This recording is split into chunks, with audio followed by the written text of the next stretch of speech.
Very good evening बच्चों। आज हम क्लियरिंग हाउस का टॉपिक पढ़ेंगे। बैंकिंग टर्म्स की 12th क्लास से 11 टर्म्स मैं वीडियो में कवर कर चुका हूँ, मैंने प्लेलिस्ट में डाला है। आप प्लेलिस्ट रेफ़र कर सकते हैं। एंड इवन अगर आपको प्लेलिस्ट पसंद आती है तो requesting you to please subscribe, share and like my videos. तो so without wasting time start करते हैं। देखो, आज का टॉपिक है क्लियरिंग हाउस। बच्चों, क्लियरिंग हाउस क्या होता है? देखो, क्लियरिंग हाउस समझने से पहले ये जो क्लियरिंग वर्ड है ये समझो ध्यान से, ठीक है। इसके लिए एक बहुत ही बेसिक एग्जांपल ले रहा हूँ। एग्जांपल, मैं किसी होलसेलर के पास, ठीक है, मैं फ्रूट सेलर है, कोई फ्रूट होलसेलर है, मैंने उसके पास जाके 100 किलो सेब का एक ऑर्डर दिया, ठीक है। अब जो मैंने 100 किलो सेब का ऑर्डर दिया है उस सेलर को, ठीक है, ये सेलर है, ठीक है, ये सेलर है, मैं बायर हूँ, ठीक है। मैंने सेलर से क्या किया, मैंने 100 kg एप्पल का ऑर्डर दिया, ठीक है, 100 kg एप्पल का मैंने ऑर्डर दिया। अब ये ट्रांजैक्शन क्लियर कब होगी, ठीक है, क्लियरिंग हाउस में। तो क्लियरेंस का मतलब क्या है? ट्रांजैक्शन क्लियर कब होगी, ये ट्रेड क्लियर कब होगी, ये ट्रेडिंग। तो जब एप्पल की डिलीवरी मेरे पास आ जाएगी और पैरेलली मेरे एंड से क्या होगा, मेरे एंड से उसके अगेंस्ट में पैसा चला जाएगा, ठीक है। तो जब एप्पल की डिलीवरी मेरे पास आएगी और पैरेलली पेमेंट चली जाएगी, तब ये ट्रांजैक्शन सेटल होगी, ठीक है। मतलब delivery and payment both things should be done, ठीक है, तब वो कोई भी ट्रेड या ट्रांजैक्शन क्लियर होगी। क्लियरेंस का मतलब समझ आ गया आपको? क्लियरेंस मीन्स कोई भी अगर आप ट्रेडिंग कर रहे हो या ट्रांजैक्शन कर रहे हो, उसकी डिलीवरी पैरेलली पेमेंट, ठीक है, दोनों चीज़ें होनी चाहिए, तब हम बोलेंगे ट्रांजैक्शन क्लियर हो गई, ट्रांजैक्शन का सेटलमेंट हो चुका है, ठीक है। अब ये क्लियरिंग हाउस पढ़ते हैं बच्चों। ये क्लियरिंग हाउस कौन होता है बच्चों? ये क्लियरिंग हाउस कोई डिपार्टमेंट हो सकता है किसी भी एक्सचेंज का, या कोई सेपरेट लीगल एंटिटी। मतलब ये भी हो सकता है कि जो स्टॉक एक्सचेंज है, स्टॉक एक्सचेंज ने ही अपना एक डिपार्टमेंट सेटअप कर रखा है for the sake of clearance of transactions, या कोई एक कंपनी हो सकती है जो as a clearing house establish हुई है, समझ गए, ठीक है। तो क्लियरिंग हाउस कौन हो सकते हैं? It can be a department of exchange और अ सेपरेट लीगल एंटिटी। अब देखो बच्चों, सर्विसेज मतलब क्लियरिंग हाउस करता क्या है, ठीक है। तो as the name suggest, clearing house का काम है clearance and settlement of trade and transaction, ठीक है। किसी भी ट्रांजेक्शन्स को, किसी भी ट्रेड को क्लियर करना, मतलब ये चाहते हैं कि भैया जो बायर है उसके पास, बायर ने जो भी चीज़ खरीदी है, बायर के पास डिलीवरी आ जाए, सेलर ने जो भी चीज़ बेची है उसके पास पेमेंट आ जाए, बस, ठीक है। क्लियरिंग हाउस का बहुत लेमन भाषा में, सिंपल भाषा में, क्लियरिंग हाउस का मेन पर्पस क्या है? Clearance and settlement of trade and transactions. अब कौन सी ट्रांजेक्शन बच्चों? तो ट्रांजेक्शन ये सब है, ठीक है। मनी मार्केट की ट्रांजेक्शन्स हैं, ठीक है। मनी मार्केट हमने पढ़ा था। मनी मार्केट क्या होता है? वो सारी की सारी फाइनेंशियल ट्रांजेक्शन्स, फाइनेंशियल इन्वेस्टमेंट की ट्रांजेक्शन जो आप 1 साल या उससे कम के लिए करते हो, ठीक है, मनी मार्केट का पार्ट है। जी सेक गवर्नमेंट सिक्योरिटीज़, ठीक है, गवर्नमेंट, सेंट्रल गवर्नमेंट या स्टेट गवर्नमेंट आरबीआई के थ्रू अपने इन्वेस्टमेंट इंस्ट्रूमेंट मार्केट में इशू करवाती है, जिसको क्या बोलते हैं? जी सेक, गवर्नमेंट सिक्योरिटी, ठीक है। फॉरेक्स, फॉरेक्स में ट्रांजेक्शन्स होती हैं, फॉरेन एक्सचेंज, ठीक है। और डेरिवेटिव पढ़ेंगे आगे, डेरिवेटिव ट्रांजेक्शन्स, ठीक है, फ्यूचर फॉरवर्ड स्वैप ऑप्शन, ये सब।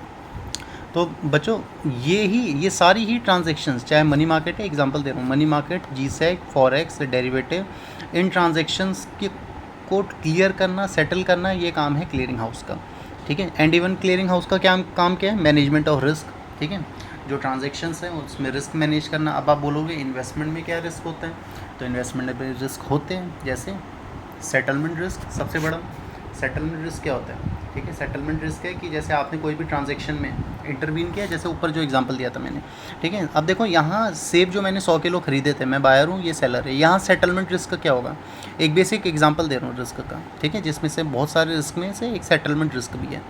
तो एग्जांपल, अगर सेलर ने आपको डिलीवरी दे दी, आपने पेमेंट नहीं दी, ठीक है, तो एक सेटलमेंट रिस्क है विद रिस्पेक्ट टू सेलर। वहीं आपने पेमेंट दे दी, आपके पास डिलीवरी नहीं आई, then it's a settlement risk with respect to buyer, ठीक है। तो ऐसे ही सेटलमेंट रिस्क के अलावा भी बहुत सारे रिस्क होते हैं, लाइक क्रेडिट रिस्क, ठीक है, risk of default of repayment, ठीक है। आपने इन्वेस्टमेंट किया, मैच्योरिटी के टाइम पे आपको आपका पैसा वापस नहीं मिल रहा, ठीक है। लिक्विडिटी रिस्क, ठीक है, आपने जो इन्वेस्टमेंट, एग्जांपल आपने बॉन्ड खरीदा, ठीक है, आप जो बॉन्ड है आपका, मान लो आपका बॉन्ड ट्रेडेबल था, ठीक है, मतलब मैच्योरिटी से पहले आप इसको किसी और को बेच सकते हो, बट आप बेच नहीं पा रहे क्योंकि वो खरीदने के लिए रेडी नहीं है, ठीक है, लिक्विडिटी रिस्क, समझ गए। तो ऐसे जितने भी रिस्क है उसको मैनेज करता है क्लियरिंग हाउस, ठीक है। ये कुछ एग्जांपल्स दिए मैंने रिस्क के, अलग से टाइप्स ऑफ रिस्क भी पढ़ेंगे, ठीक है। नेक्स्ट पॉइंट देखो बच्चों, क्लियरिंग हाउस को हम सीसीपी भी बोलते हैं, ठीक है, सीसीसी नहीं, सीसीपी, क्लियरिंग हाउस को हम सीसीपी बोलते हैं, मतलब central counter party. Central counter party का मतलब क्या है बच्चों? देखो as a name suggest, as a central party ये डील करता है किसके बीच में? सेलर और बायर के बीच में। ठीक है, ये बायर के लिए एज अ सेलर का काम करेगा, सेलर के लिए एज अ बायर का काम करेगा। ठीक है, जैसे एग्जांपल, बहुत सिंपल एग्जांपल, जैसे मान लो कोई ट्रांजैक्शन हुई है, ठीक है, तो सेंट्रल काउंटर पार्टी का रोल कैसे प्ले करेगा? क्लियरिंग हाउस क्या करेगा? क्लियरिंग हाउस बोलेगा कि बायर आप पेमेंट दो, सेलर को बोलेगा आप वो जो इन्वेस्टमेंट की गई है, जैसे एग्जांपल यहाँ पर एप्पल का ही एग्जांपल ले लेते हैं, वैसे फाइनेंशियल मार्केट की बात हो रही है, मैं एक लेमन भाषा में कह रहा हूँ। ठीक है, तो सिंपल भाषा में एप्पल का ही एग्जांपल ले लो जो देखा था हमने। तो बायर को बोलेगा कि आप पेमेंट करो, सेलर को बोलेगा आप एप्पल दो। ठीक है, अब ये सेंट्रल काउंटर पार्टी का रोल कैसे प्ले कर रहा है? ये बायर को उसके एप्पल दिलवा देगा और सेलर को पेमेंट दिलवा देगा। ठीक है, तो इस तरीके से क्लियरिंग हाउस एक सेंट्रल काउंटर पार्टी का रोल प्ले करता है, मतलब it acts as a seller for every buyer and a buyer for every seller. अब बच्चों ये क्लियरिंग हाउसेस याद रखना किसके पास रजिस्टर्ड होते हैं? सेबी के पास। ये पॉइंट नहीं लिखा मैंने, ठीक है, अलग से नोट कर लो। क्लियरिंग हाउस किसके पास रजिस्टर्ड होते हैं? सेबी के पास रजिस्टर्ड होते हैं। अब जो सेबी रजिस्टर्ड क्लियरिंग हाउस है बच्चों, नाम सुन लो ध्यान से। एक है, फर्स्ट है Indian clearing corporation limited, then multi commodity exchange clearing corporation limited, national commodity clearing limited, NSC. अभी मैंने बोला था ना आपको कि एक्सचेंज का भी पार्ट हो सकता है। ठीक है, तो एनएससी का देखो आगे, एनएससी नेशनल स्टॉक एक्सचेंज का, NSC clearing limited and AMC repo clearing limited. ठीक है, मैं नाम रिपीट करता हूँ, ये सेबी की रजिस्टर्ड क्लियरिंग हाउसेस है। मैं नाम रिपीट कर रहा हूँ, Indian clearing corporation limited, multi commodity exchange clearing corporation limited, national commodity clearing limited, NSC clearing limited, AMC repo clearing limited. ठीक है, चलो तो बच्चे आज का टॉपिक यहीं समाप्त करते हैं, बाकी के टर्म्स की क्लासेस हम आगे रेफ़र करेंगे। चलिए, गुड नाइट बच्चों and happy friendship day to all.